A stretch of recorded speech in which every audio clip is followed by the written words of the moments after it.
qissatu Ya'juj wa Ma'juj.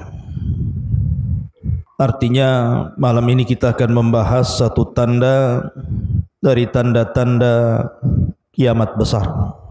Siapa Ya'juj dan Ma'juj itu? Kemudian kapan keluarnya? Kemudian kalau keluar apa yang akan dilakukannya? Kemudian bagaimana cara menghadapinya dan juga bagaimana wafatnya? Ini yang kita akan bahas 1 jam ke depan. Di dalam surah Al-Kahfi dicantumkan di dalam ayat yang ke-92 dan seterusnya. Allah Subhanahu wa taala berfirman, hatta idza balagas baina saddaini wajada min dunihima qauman la yakaduna yafqahuna qawla. Ketika Dzulqarnain sampai di antara dua gunung, didapatinya di belakang kedua gunung itu ada sebuah kaum yang hampir-hampir Dzulqarnain tidak mampu memahami bahasa mereka. Jadi Raja Dzulqarnain ini satu di antara 4 raja yang menguasai dunia, yang 2 mukmin dan 2 kafir. Adapun yang mukmin yang paling luas kekuasaannya siapa? Nabi Allah Sulaiman, itu yang paling luas kekuasaannya. Karena kekuasaan Sulaiman bukan bagi bangsa manusia saja, bangsa jin pun dikuasai dia. Baru orang nomor 2 ya Dzulqarnain. Itulah raja yang mukmin yang beriman kepada Allah, yang sebagian besar dunia dikuasainya. Baru setelah itu yang 2 kafir, Namrud dan Bukhtunasr. Lah Dzulqarnain ini menurut riwayat Abdullah ibn Abbas radhiyallahu anhuma keliling dunia sampai menghabiskan waktu 500 tahun lamanya. Sampai suatu ketika Dzulqarnain ini mengarah ke sebuah arah, maka dia kemudian sampai di antara 2 gunung. Lah di balik 2 gunung itu ada sebuah kaum. Masalahnya kaum itu tidak bisa diajak bicara. Kalaupun mereka bisa diajak bicara, Dzulqarnain tidak paham maksudnya, karena Dzulqarnain baru sampai di tempat itu. Tetapi bagaimanapun Allah Subhanahu wa taala berikan kemampuan kepada Dzulqarnain itu, summa atba'a sababa. Jadi Dzulqarnain itu diberikan oleh Allah kemampuan untuk memahami apa yang menjadi sulit bagi dia menjadi mudah. Akhirnya diriwayatkan Dzulqarnain mempersiapkan 10 penerjemah. Yang satu penerjemah ke penerjemah yang lainnya itu beda bahasa. Jadi kaum yang tidak bisa dipahami bahasanya ini kemudian bicara kepada penerjemah pertama dengan bahasa lain. Penerjemah pertama, kedua menggunakan bahasa lain lagi. Penerjemah kedua, ketiga menggunakan bahasa lain lagi. Sampai 10 bahasa untuk menerjemahkan keinginan kaum di balik 2 gunung itu. Setelah 10 bahasa, Dzulqarnain baru paham. Oh, maksudnya apa? Apa maksudnya keinginan mereka? Itu digambarkan dalam Al-Quran. Qalu, mereka mengatakan, ya Dzulqarnaini, inna Ya'juj wa Ma'juj mufsiduna fil ardi fahal naj'alu laka kharjan ala an taj'al bainana wa bainahum sadda. Mereka mengatakan, ya Dzulqarnain, sesungguhnya ada sebuah kaum namanya Ya'juj dan juga Ma'juj. Mereka adalah makhluk perusak di bumi. Maka bolehkah kami membayarmu, memberikan imbalan agar engkau membuatkan antara kami dan mereka sebuah benteng yang sangat besar, biar mereka tidak datang lagi kemari. Kemudian Dzulqarnain mengatakan, qala ma makkani fihi rabbi khairun fa'inuni biquwatin aj'al bainakum wa bainahum radma. Maka Dzulqarnain berkata, apa yang telah Allah anugerahkan kepadaku jauh lebih baik dibandingkan imbalan kalian. Akan tetapi bantulah aku dengan kekuatan agar aku dapat membuatkan untuk kalian sebuah benteng yang bisa menghalangi kalian dengan mereka. Lihat bagaimana Dzulqarnain membuat benteng di sini. Allah katakan, atuni zubural hadid, datangkan kepadaku potongan-potongan besi. Hatta idza sawa bainas sadafaini, hingga ketika potongan-potongan besi itu telah terpasang sama rata dengan puncak gunung itu. Jadi besi itu ditancap-tancapkan seperti pagar begitu sampai tingginya sama dengan gunung itu. Kemudian kata Dzulqarnain, qala khfuhu hatta idza ja'alahu naran qala atuni ufrig alaihi qatran famastata'u an yadharu wa mastata'u lahu nakbah. Maka Dzulqarnain berkata, tiupkanlah hingga ketika besi itu sudah menjadi merah karena terbakar api. Maka dia mengatakan, berilah aku agar kutuangkan ke atas besi itu tembaga yang sangat mendidih, maka mereka Ya'juj dan Ma'juj tidak dapat mendakinya dan tidak dapat pula melubanginya. Menunjukkan bahwa ini kekuatan yang Allah Subhanahu wa taala anugerahkan kepada Dzulqarnain. Dari sini terjadi perselisihan ulama. Apakah Dzulqarnain itu seorang nabi ataukah bukan? Bagi yang mengatakan bahwa Dzulqarnain seorang nabi, berarti mukjizatnya mampu membentuk sebuah benteng yang menghalangi antara Ya'juj dan Ma'juj dengan kaum yang tidak bisa dipahami bahasanya itu.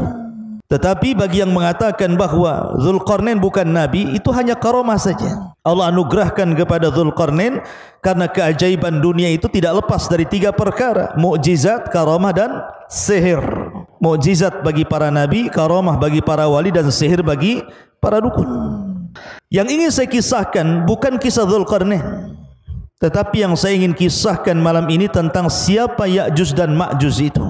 Baik, di dalam hadis Nabi SAW mengatakan, lan taquma as-sa'ah hatta yakuna qablaha asyra ayatin tulu'us syamsi min maghribiha wa khurujud dabbati wa khuruju Ya'juj wa Ma'juj. Dalam sebuah hadis yang dikeluarkan Abi Dawud, Nabi SAW bersabda, tidak mungkin tegak hari kiamat sampai kalian mendapati 10 tanda dari tanda-tanda besar hari kiamat. Dalam hadis ini disebutkan sebagiannya. Pertama, munculnya matahari dari arah barat. Yang kedua, munculnya binatang bumi yang bisa bicara. Dan yang ketiga, Ya'juj dan Ma'juj. Kapan keluarnya Ya'juj dan Ma'juj itu, ikhwan? Dan siapa Ya'juj dan Ma'juj itu? Ada yang mengatakan bahwa Ya'juj dan Ma'juj itu satu bapak dengan kita. Bukan satu bapak satu ibu. Kalau saya dengan antum itu satu bapak satu ibu, dari Adam dan Hawa. Tapi Ya'juj dan Ma'juj itu satu bapak saja, lain ibu dengan kita. Lalu siapa ibunya? Ada yang mengatakan bahwa suatu ketika Nabi Adam ini ihtilam, mandi ataupun mimpi basah, sehingga sampai mengeluarkan sperma. Lah spermanya Adam ini jatuh ke tanah. Rupanya karena jatuh ke tanah itulah akhirnya sperma yang menyatu dengan tanah itu tiba-tiba membentuk manusia dari tanah. Itulah yang disebut dengan Ya'juj dan Ma'juj. Jadi bapaknya Adam, ibunya tanah. Nah, itu pendapat yang pertama. Berarti Ya'juj dan Ma'juj dengan kita itu satu bapak, karena beda ibu. Kalau kita kan satu ibu satu bapak. Kalau mereka satu bapak dengan kita saja. Tapi tentu riwayat ini batil, ikhwan, karena tidak bisa kita menetapkan sesuatu tanpa dalil. Ini cerita Israiliyat, ya. Tetapi pendapat yang kuat bahwa Ya'juj dan Ma'juj itu satu bapak satu ibu dengan kita. Dia turunan Adam dan juga turunan Hawa. Allah Subhanahu wa taala berfirman dalam surah Al-Ankabut ayat 15, "Fa'anjaynahu wa ashabas safinati." Kami selamatkan Nuh dan seluruh orang-orang yang ada di perahunya. Dan Allah juga mengatakan dalam surah As-Saffat ayat 77, "Wa ja'alna dzurriyyatahu humul baqin." Dan kami jadikan seluruh anak turunan Nuh itu yang akan hidup sampai kiamat. Dari sini bahwa Ya'juj dan Ma'juj itu secara nasab itu sampai kepada Nuh alaihi salatu wassalam. Disebutkan bahwa dalam sebuah hadis yang diriwayatkan dalam kitab Al-Musnad ataupun dalam kitab Sunan, jadi Nuh alaihi salatu wassalam itu kan memiliki beberapa putra. Ada 4 putra, tetapi yang satu kafir. Namanya Kan'an, itu kafir, ikut agama ibunya dan mati tenggelam. Adapun yang tersisa adalah Syam, kemudian Ham, kemudian Yafis. Itu 3 putra Nuh yang masih hidup kala itu. Yang ada di perahu Nuh itu pertama Syam, kemudian Ham, kemudian Yafis. Adapun Syam itu disebut Abul Arab, bapaknya orang-orang Arab. Jadi seluruh orang Arab itu turunan Syam. Adapun Ham maka disebut Abu Sudan. Orang-orang Sudan, orang-orang berkulit hitam itu bapaknya siapa? Ham. Adapun Yafis itu Abu Turk, bapaknya orang-orang Turku, bukan Turki, bukan. Turk itu adalah sebuah bangsa yang kemudian terdiri daripada beberapa bangsa-bangsa, dan itu diisyaratkan ke bangsa Asia kayak kita ini, itu turunan Yafis namanya. Jadi Turk itu banyak kabilah-kabilah. Lah salah satu kabilah Turk itu adalah Ya'juj dan Ma'juj. Jadi Ya'juj dan Ma'juj itu turunan daripada Yafis, dan Yafis ini putra Nuh alaihi salatu wassalam, dan nasab Nuh sampai kepada Adam alaihi salatu wassalam. Dari sini jelaslah bahwa Ya'juj dan Ma'juj itu manusia sama dengan kita. Dia bukan makhluk yang menyeramkan, bukan monster, bukan apa, bukan, sama dengan kita manusia, turunan Yafis ibn Nuh alaihi salatu wassalam. Ma'asyiral muslimin yang dimuliakan Allah Subhanahu wa taala. Bicara tentang Ya'juj dan Ma'juj tentu juga tidak lepas daripada bicara tentang Dzulqarnain tadi ya. Karena bagaimanapun yang memenjarakan Ya'juj dan Ma'juj itu Dzulqarnain. Sedikit saya akan jelaskan secara singkat tentang Dzulqarnain biar antum paham. Dzulqarnain ini ikhwan adalah seorang raja yang menguasai dunia.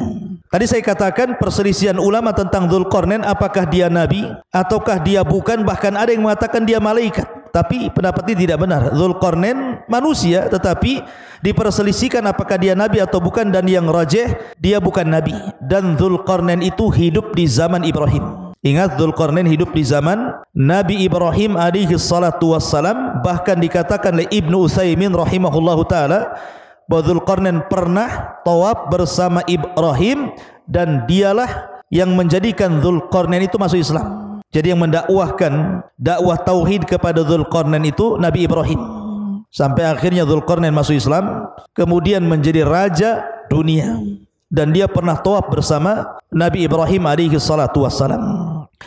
Ada yang mengatakan bahwa Dzulqarnain adalah Iskandar Yunan, atau disebut dengan Iskandar Al-Maqduni. Ini tidak benar. Memang Iskandar Yunan atau Iskandar Al-Maqduni yang dia punya guru namanya Aristoteles. Antum pernah dengar Aristoteles itu pendiri pemahaman filosof. Ya, kalau disebut dengan filosof Yunan itu artinya didirikan oleh Aristoteles. Nah, itu nanti ada murid-muridnya Plato dan yang lainnya. Ya, lah Aristoteles ini seorang Yunan, dialah yang kemudian menjadi guru besarnya Iskandar Al-Maqdun atau disebut dengan Iskandar Al-Yunan. Memang di zaman itu Iskandar Al-Yunan Al-Maqdum itu menguasai dunia. Jadi banyak setelah dia mengalahkan Persia, Romawi dan banyak bangsa-bangsa dikalahkan, sehingga orang menganggapnya dia Dzulqarnain karena menguasai barat dan timur, utara dan selatan. Sehingga sebagian orang mengatakan bahwa Dzulqarnain adalah Iskandar Al-Maqdun yang dididik oleh Aristoteles tadi dan seorang filosof Yunan. Tidak benar. Kenapa tidak benar? Pertama, dari segi zaman sudah berbeda. Dzulqarnain itu di zaman Nabi Ibrahim, sementara Aristoteles ini jauh, ya, jauh dibandingkan di zaman Nabi Ibrahim. Dia berabad-abad, dari mana enggak ketemu. Yang kedua, Dzulqarnain ini seorang muslim, orang yang bertauhid kepada Allah Azza wa Jalla, sementara Al-Iskandar Al-Maqdun atau Yunan itu kafir, sehingga enggak ketemu. Dari segi agama saja tidak ketemu. Maka Dzulqarnain ya Dzulqarnain, orangnya lain. Kemudian Iskandar Al-Yunan atau Al-Maqdun ya Iskandar Al-Maqdun, lain lagi. Maka jangan disamakan, itu dua orang yang berbeda. Intinya bahwa Dzulqarnain adalah seorang raja, seorang muslim, masuk Islam di tangan Nabi Ibrahim alaihi salatu wassalam, kemudian menjadi raja dan menguasai dunia. Lah di zamannya inilah Ya'juj dan Ma'juj kemudian dibenteng oleh dia sehingga tidak bisa keluar. Adapun tentang sifat Ya'juj dan Ma'juj itu, bagaimana bentuknya sebenarnya? Ibnu Hajar rahimahullahu taala menyebutkan beberapa pendapat para ulama tentang bentuk fisiknya Ya'juj dan Ma'juj itu. Kata beliau bahwa ada sebagian orang mengatakan bahwa Ya'juj dan Ma'juj itu badannya seperti syajaratil aruz, seperti pohon aruz. Pohon aruz itu berada di Syam atau tepatnya di Lubnan sana, di Libanon. Itu banyak pohon aruz, itu tinggi sekali, ya. Jadi pohon aruz itu sangat tinggi sekali, sampai dijelaskan tingginya itu ishruna wa mi'ata dhirah, 120 hasta. Satu hasta segini. Kalau 120 hasta, kalau 120 bagi 2 berapa? 60. Berarti 60 meter. Karena satu hasta itu setengah meter. Berarti tingginya Ya'juj dan Ma'juj itu 60 meter. Masjid ini saja baru 10 meter. Berarti 6 kali tingginya masjid ini. Berarti tinggi sekali Ya'juj dan Ma'juj itu. Raksasa kan begitu ya. Ini satu pendapat. Jadi Ya'juj dan Ma'juj itu setinggi itu karena dimisalkan dengan pohon arus yang ada di Syam, di Lubnan sana. Ini satu pendapat. Pendapat yang kedua bahwa Ya'juj dan Ma'juj itu simfun arba'atu adru fi arba'ati adru. 1 dhira, 1 hasta. Jadi dia tingginya 4 hasta, lebarnya 4 hasta. Jadi kotak itu jadinya. Ya. Jadi bentuk Ya'juj dan Ma'juj itu 2 meter tingginya, kemudian panjangnya juga 2 meter, lebarnya 2 meter, tingginya 2 meter. Jadi kayak kardus jadinya. Ya. Jadi itu ada juga yang mengatakan Ya'juj dan Ma'juj itu seperti itu.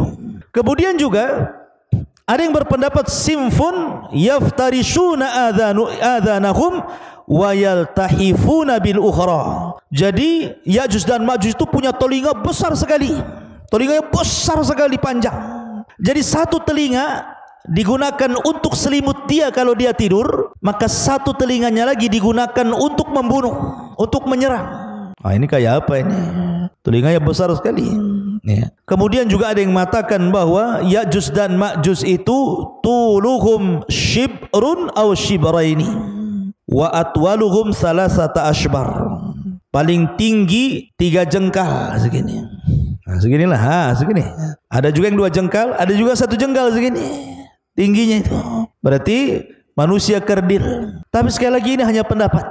Tidak didasari dalil-dalil sama sekali, ini hanya dinukilkan dari kisah Israiliyat. Jadi Al-Hafidh Ibnu Hajar menukilkan pendapat tentang bentuk Ya'juj dan Ma'juj ini adalah semuanya riwayat dhaifah. Tidak ada yang sahih. Lalu yang sahih seperti apa? Yang sahih diriwayatkan dalam sebuah hadis dari Ibnu Harmalah, dari bibinya yang diriwayatkan oleh Imam Ahmad dalam musnadnya. Ini bentuk fisik asli yang sahih ini. Disebutkan dalam sebuah hadis, khataba Rasul sallallahu alaihi wasallam wa huwa asibu isba'ahu min ladghati aqrabin. Rasul sallallahu alaihi wasallam berkhutbah dalam keadaan jarinya tersengat kalajengking. Kemudian beliau mengatakan, innakum taquluna la aduwa wa innakum la tazaluna tuqatiluna aduwan hatta ya'tiya Ya'juj wa Ma'juj iradul wujuh sigharul uyun syuhbus syi'af min kulli hadhabin yansilun ka'anna wujuhahum al-mujanal mutraqatu. Kata Nabi SAW, kalian mengatakan tidak ada musuh lagi, padahal sesungguhnya kalian akan terus memerangi musuh sampai datangnya sebuah kaum yang namanya Ya'juj dan Ma'juj. Siapa mereka? Mereka adalah lebar mukanya, kecil matanya alias sipit, warna putih di rambut atasnya. Mereka mengalir dari tempat-tempat yang tinggi, seakan-akan wajah mereka persis seperti perisai perang. Artinya bahwa Ya'juj dan Ma'juj itu kalau kita kelompokkan satu dunia ini, orang-orang yang mirip dengan Ya'juj dan Ma'juj itu berdasarkan hadis Imam Ahmad ini mengisyaratkan kemana? Ke bangsa Cina. Ke bangsa Cina kan. Kita ini orang-orang Asia itu kan matanya sipit, bulat, pendek gitu ya. Orang-orang kayak orang-orang Mongol gitu ya. Ya, jadi Ya'juj dan Ma'juj itu disyaratkan kepada bangsa-bangsa Cina. Tapi bukan berarti kemudian Ya'juj dan Ma'juj itu Cina, tidak ada. Bukan, orang Cina bukan Ya'juj dan Ma'juj. Maksudnya fisiknya persis seperti mereka, seperti orang Cina. Kalau Noval ini tidak seperti orang Cina, orang Bangla ini.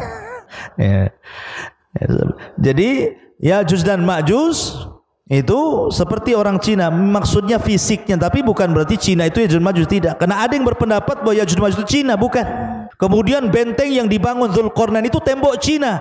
Enggak nyambung, ikhwan. Jaka sembung enggak nyambung. Kenapa? Karena Tadi saya sudah jelaskan ayatnya kan, bahwa temboknya Dzulqarnain itu terbuat dari besi, kemudian dilumuri tembaga. Nah, tembok Cina dari mana? Dari tembok, dari batu bata aja disusun. Yang kedua, tembok Cina pernah roboh sebagiannya. Kalaupun seandainya dirudal itu bisa roboh, tapi benteng Ya'juj dan Ma'juj tidak bisa. Kuat sekali, dan itu berdasarkan Al-Quran dan juga hadis Nabi SAW. Tidak mungkin roboh benteng itu kecuali Allah izinkan roboh. Jadi tidak ada kaitan benteng Cina dengan bentengnya Dzulqarnain atau Ya'juj dan Ma'juj dengan orang Cina. Tidak ada kaitan di situ. Ya'juj dan Ma'juj lain, benteng Cina juga lain, bukan benteng Ya'juj dan Ma'juj. Ya, secara fisik ya persis gitu saja. Ya. Ma'asyiral muslimin yang dimuliakan Allah Subhanahu wa taala. Kemudian dari segi jumlah mereka kan sekarang terkurung, ikhwan, karena ada yang mengatakan di balik benteng ini di mana? Apakah dalam tanah, di gua-gua, di gorong-gorong gitu ya, atau di dalam dasar lautan, atau di atas bumi? Wallahu alam. Tetapi lihat bagaimana Allah Subhanahu wa taala gambarkan betapa banyaknya mereka. Nabi SAW bersabda dalam hadis Abi Sa'id Al-Khudri radhiyallahu anhu. Nabi SAW mengatakan, yaqulullah, berarti di sini hadis qudsi ya, Allah berfirman, ya Adam, wahai Adam. Jadi suatu ketika Allah akan memanggil Nabi Adam. Kemudian Adam mengatakan, labbaika wa sa'daika wal khairu fi yadaik. Kata Adam, labbaik, ku sambut panggilanmu ya Rabb dengan senang hati dan kebaikan semua di tanganmu ya Rabb. Fayaqul, maka Allah berfirman, akhrij ba'than nar. Wahai Adam, keluarkan pasukan penghuni neraka. Adam, keluarkan pasukan penghuni neraka. Kemudian dia mengatakan, inna kulla alfi tis'a mi'atin wa tis'atan wa tis'ina fa indahu yashibus saghir wa tada'u kullu dhati hamlin hamlaha wa taran nasa sukara wa ma hum bisukara walakinna adzaballahi syadid. Qalu ya Rasulullah wa ayyuna dhalikal wahid? Qala abshiru fa inna minkum rajulan wa min Ya'juj wa Ma'juj alfa. Perhatikan ya. Kemudian kemudian Allah berfirman kepada Adam, keluarkan pasukan penghuni neraka. Adam bertanya, apa pasukan penghuni neraka itu ya Rabb? Maka Allah mengatakan, mereka dari setiap 1000 orang 999 orang. Jadi perbandingan kita dengan Ya'juj dan Ma'juj itu, jadi kalau ada 1000 orang, maka satu kita 999 Ya'juj dan Ma'juj. Anda bisa bayangkan bandingannya itu. Jadi kalau antum di sini ada 20 orang, dibandingkan dengan Ya'juj dan Ma'juj, setiap satu orang bandingannya 999. Berarti jumlah mereka banyak. Jadi kalau antum melawan Ya'juj dan Ma'juj, antum satu orang melawan 999 Ya'juj dan Ma'juj. Kira-kira menang enggak tuh? Antum satu orang lawan satu orang aja kalah antum. Ini 999, bonyok lah. Banyak jumlahnya kan. Macam mana cara melawannya ini? Sekian banyaknya itu kan. Kemudian Allah berfirman, membacakan ayat Al-Quran setelah menyebutkan mereka dari setiap 1000 orang 999 orang. Ketika itu anak kecil menjadi beruban, setiap yang hamil melahirkan apa yang dikandungnya, dan kamu lihat orang-orang seakan-akan mabuk padahal mereka tidak mabuk, tetapi karena azab Allah yang sangat keras. Para sahabat bertanya, Rasul, siapa yang satu itu? Maka Nabi SAW mengatakan, bergembiralah, sesungguhnya penghuni neraka itu satu di antara kalian, dan Ya'juj dan Ma'juj 1000 dari mereka. Artinya dari 1000 orang itu satu di antara kita, 999 dari mereka. Menunjukkan penghuni neraka banyak sekali. Karena dari Ya'juj dan Ma'juj saja bandingannya 1 banding 999 jiwa gitu ya. Maka dari hadis ini ada beberapa faedah. Pertama, Ya'juj dan Ma'juj calon penghuni neraka. Yang kedua, jumlah mereka besar. Dan yang ketiga, mereka adalah turunan Adam alaihi salatu wassalam. Ada hadis, tetapi memang dilemahkan sebagian para ulama, yang mengatakan bahwa Ya'juj dan Ma'juj itu, jelaskan, Ya'juj ummatun wa Ma'juj ummatun, kullu ummatin arba'atu alafin ummah, la yamutur rajulu minhum hatta yangdura ila alfi dzakarin min sulbihi kulluhum qad hamala silah. Jadi ada hadis yang mengatakan satu orang Ya'juj dan Ma'juj itu tidak akan mati sampai dia melahirkan anak cucunya, sampai jumlah mereka itu 1000 orang baru mereka mati. Jadi kalau Ya'juj dan Ma'juj ini mati, pasti sudah memiliki anak cucu dan jumlahnya 1000 orang dan mereka sudah siap berperang dengan senjata mereka. Tapi hadis ini lemah. Ya. Tapi masyhur dalam kisah-kisah Ya'juj dan Ma'juj kalau dijelaskan oleh para ulama. Taib. Sekarang pertanyaannya, ada di mana Ya'juj dan Ma'juj itu sebenarnya? Karena di masa Khalifah Abbasiyah, ketika itu yang memimpin siapa? Al-Wathiq. Jadi para khalifah di zaman itu berusaha mencari-cari tahu di mana sih letak Ya'juj dan Ma'juj itu, ada di mana sebenarnya? Ada di hutan Jabal Uhud kah? Ada di mana kah? Kita tidak tahu.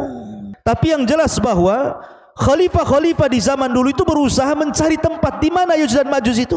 Lah salah satunya Khalifah Abbasiyah Al-Wathiq mengirim sebuah pasukan besar, kemudian mereka berjalan dari negeri ke negeri, dari daerah ke daerah, dari desa ke desa, dari lembah ke lembah, dari bukit ke bukit, padang pasir ke padang pasir, sampai akhirnya mereka sampai di sebuah benteng yang sangat kokoh. Dan itu disebutkan oleh Imam Ibnu Katsir dalam kitabnya. Jadi pasukan Al-Wathiq Khalifah Abbas ini berhasil menemukan benteng itu. Benteng itu sangat kokoh sekali.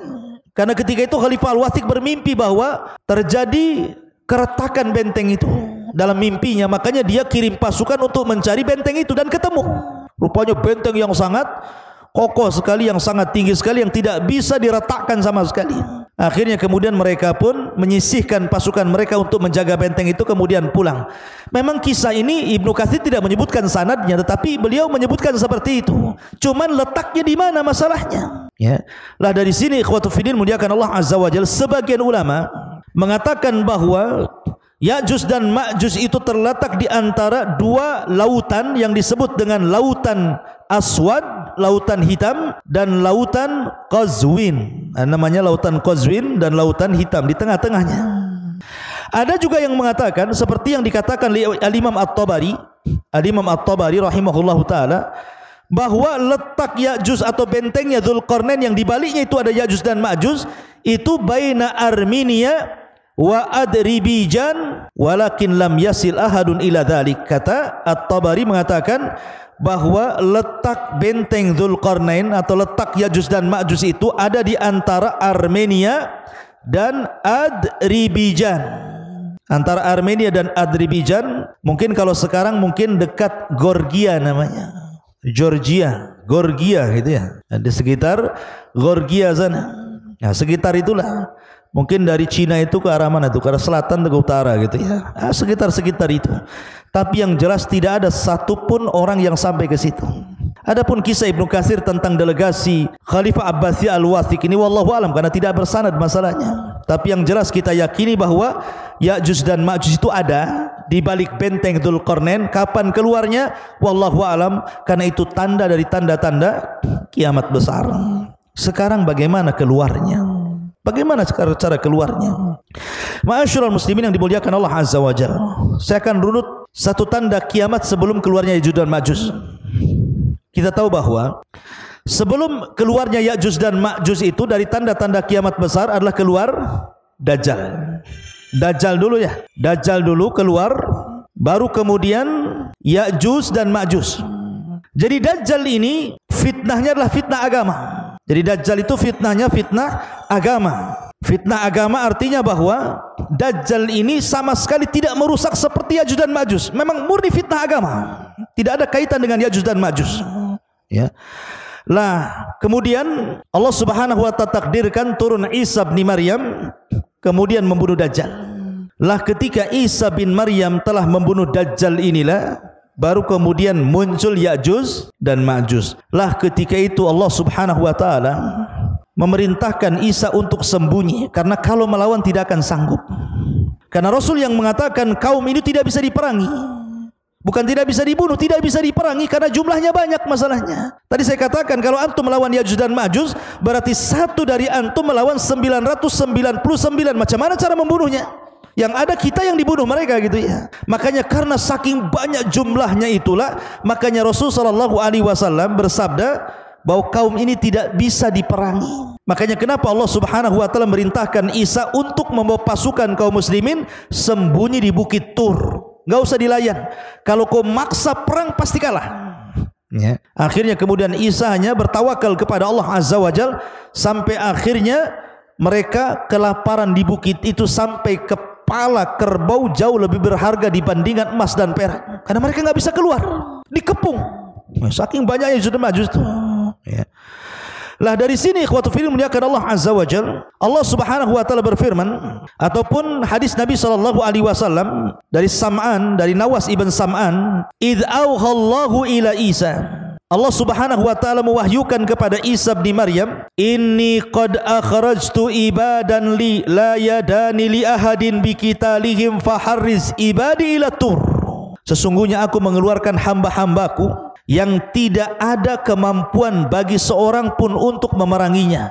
Biarkanlah mereka hamba-hambaku menuju Tur. Jangan dilayan Ya'juj dan Ma'juj itu.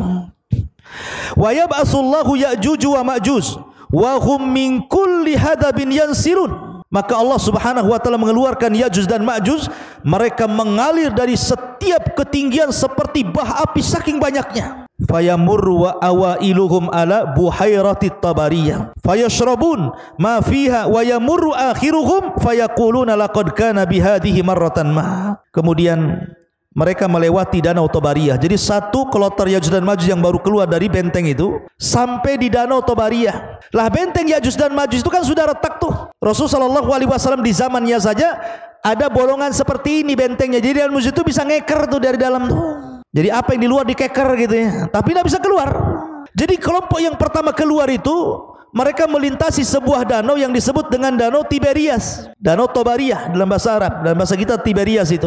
Mereka minum sampai kering, tidak ada sisa air itu, padahal baru sedikit itu yang keluar. Kemudian kloter yang kedua datang dan mengatakan, sungguh dulu di sini banyak airnya, kenapa kemana air ini? Padahal sudah diminum oleh kloter pertama. Saking banyaknya, bayangkan. Minum pun semuanya diminum dia. Lewat danau diminum dia, lewat got diminum dia, semua diminum dia. Karena mereka enggak pernah melihat air seperti itu kan, mereka terbenteng dalam benteng. Kemudian qalu, aduh, Bang Karim ini ganggu saja nih.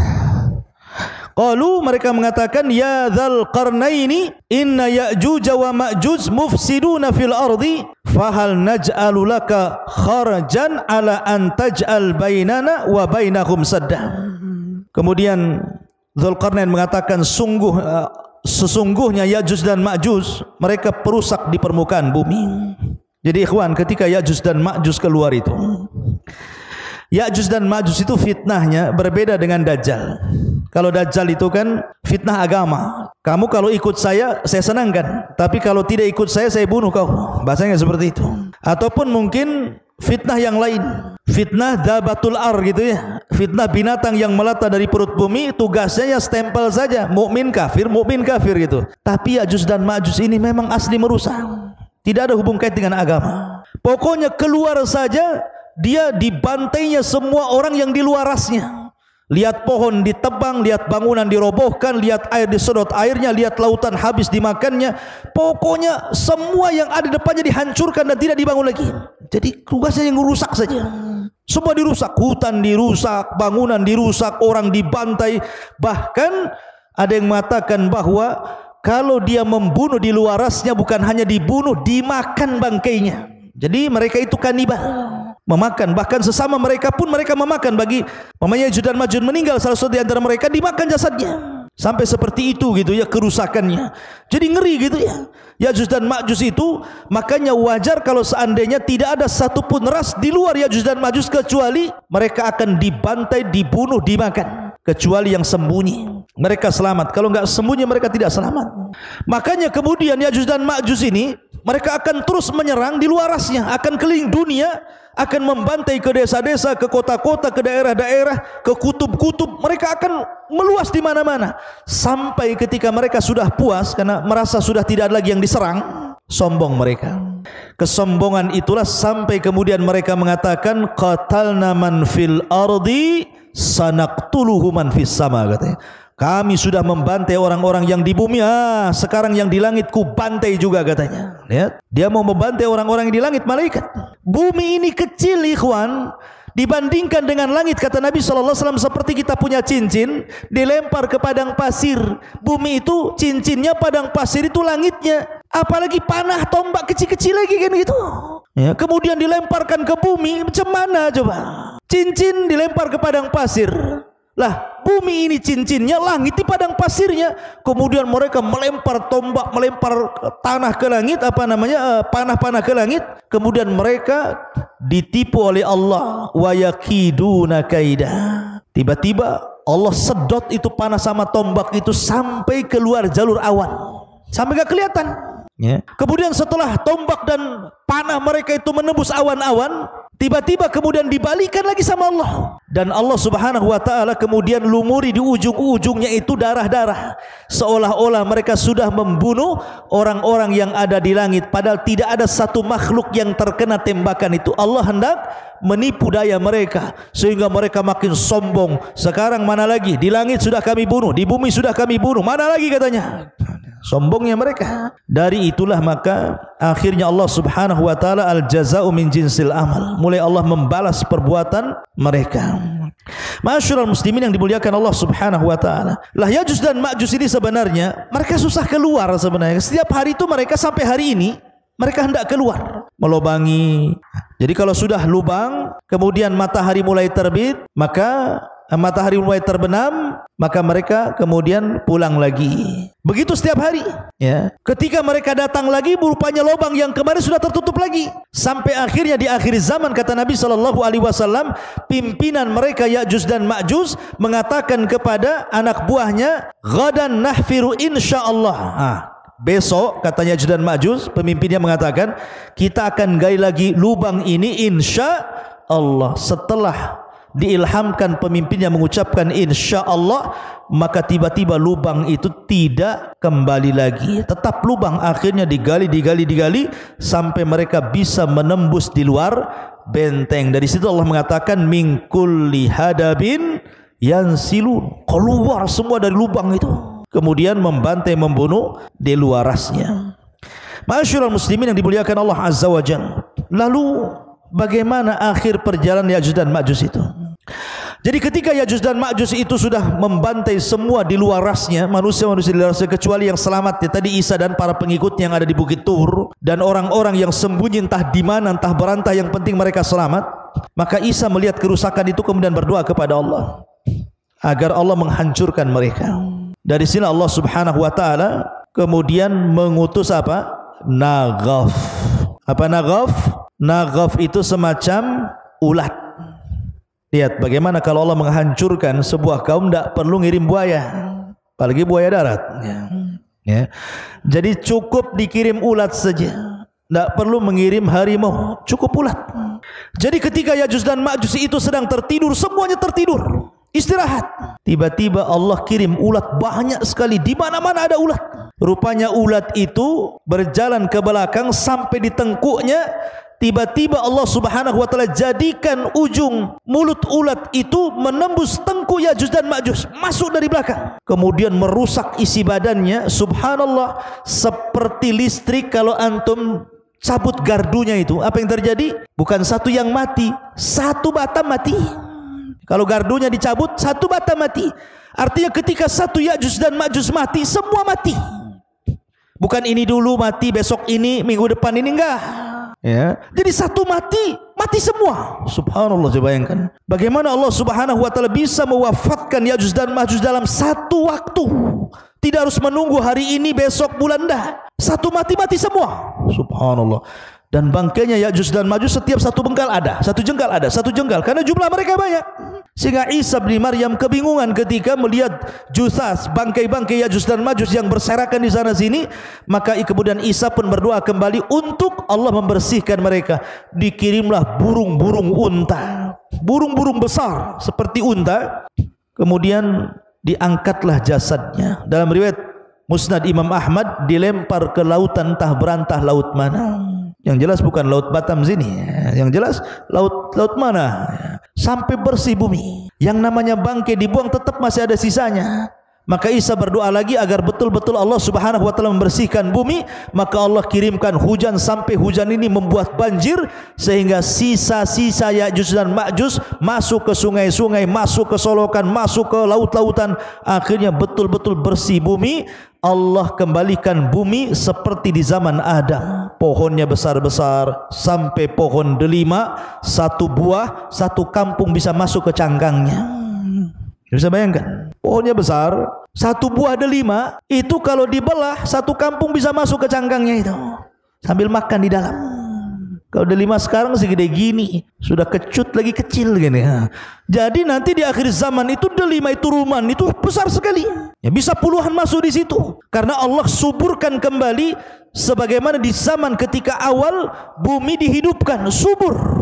Dari sini akhirnya Isa bin Maryam mulai membawa pasukan Imam Mahdi yang sudah meninggal, memimpin dunia, mematahkan salib, kemudian membunuh babi, kemudian menegakkan keadilan. Bagi yang tidak mau ikut syariat Islam maka akan dibantai, bagi yang ikut maka selamat. Sampai akhirnya Isa pun haji.